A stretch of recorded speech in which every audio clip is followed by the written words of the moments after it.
Puji Tuhan, saudara kasih oleh Tuhan. Mari kita akan sama-sama satu dalam doa sebelum kita merenungkan kebenaran firman Allah. Bapa di surga, di dalam nama Tuhan Yesus Kristus, hari ini kami akan merenungkan kembali firman-Mu.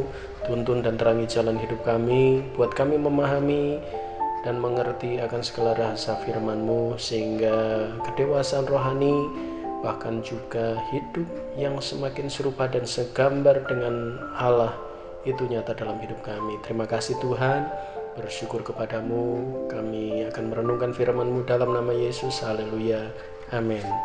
Hari ini kita sampai di 1 Samuel pasal yang ke-21. Kita baca ayat yang ke-13. Sebab itu ia berlaku seperti orang yang sakit ingatan di depan mata mereka, dan berbuat pura-pura gila di dekat mereka. Ia menggores-gores pintu gerbang dan membiarkan ludahnya meleleh ke janggutnya. Saudara dikasih oleh Tuhan, inilah babak baru dalam kehidupan Daud. Sebuah babak kehidupan yang mungkin tidak pernah ia bayangkan sebelumnya. Pada saat Daud mengalahkan Goliat, diangkat sebagai kepala pasukan dan selalu menang dalam setiap pertempuran, bisa saja Daud berpikir bahwa pengurapan raja yang ia terima dari Samuel sungguhlah cocok dengan berbagai peristiwa itu. Namun ketika ia mulai dibenci Saul dan dikejar-kejar untuk dibunuh, terlihat seolah-olah Daud semakin jauh dari masa ketika ia diurapi Samuel untuk menjadi raja. Bukannya naik, tetapi malah turun. Dan kini Daud menjadi buronan nomor 1. Dalam pasal ini ada dua peristiwa yang menunjukkan betapa beratnya pergumulan Daud dalam pelarian. Pada peristiwa yang pertama, Daud terpaksa berbohong kepada Imam Ahimelek agar kedatangannya tidak dicurigai dan agar ia mendapatkan makanan. Daud tidak pernah menyangka bahwa kebohongannya itu jadi bencana bagi keluarga Ahimelek, sebab akhirnya keluarga Ahimelek dibantai oleh Saul. Ini menjadi pelajaran penting bagi Daud dan bagi kita semua.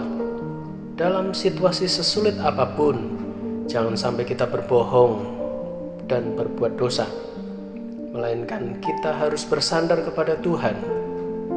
Bukankah tanpa harus berbohong, Tuhan sanggup menolong dan meluputkan Daud? Peristiwa kedua lebih berat lagi. Supaya selamat dari Raja kota Gad, Daud harus berpura-pura gila di depan banyak orang. Dandanannya pun tidak karuan. Bahkan ia membiarkan ludahnya meleleh ke janggutnya.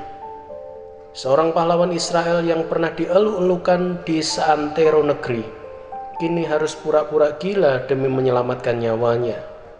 Bagaimanapun juga, ini babak kehidupan yang harus dilewati oleh Daud. Dalam kisah ini kita belajar satu perkara. Tuhan tidak memberikan kemudahan untuk melenggang ke istana. Sebaliknya, Tuhan melatih dan menempa Daud sedemikian rupa sehingga ia benar-benar memiliki kepribadian dan karakter yang teruji.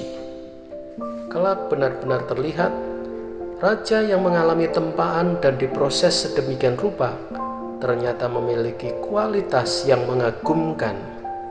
Daud menjadi raja terbesar dalam sejarah Israel. Saudara, jika Tuhan mengizinkan berbagai pencobaan datang dalam hidup kita, itulah cara Tuhan menempa kehidupan. Puji Tuhan, mari kita sama-sama satu dalam doa. Terima kasih ya Tuhan, segala sesuatu yang Engkau izinkan terjadi dalam hidup kami, ternyata itu bagian dari caramu untuk menempa hidup kami, supaya akhirnya iman kami berkualitas, rohani kami berkualitas, hidup kami menjadi kokoh kuat.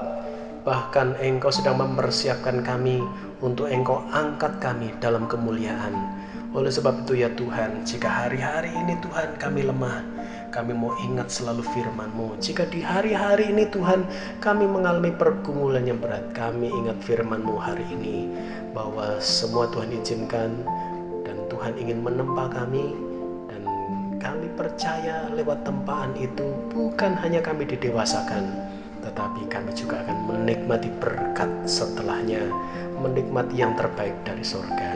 Terima kasih ya Tuhan, bersyukur kepadamu kami alaskan dalam nama Tuhan Yesus Kristus. Haleluya, amin. Puji Tuhan, Tuhan memberkati.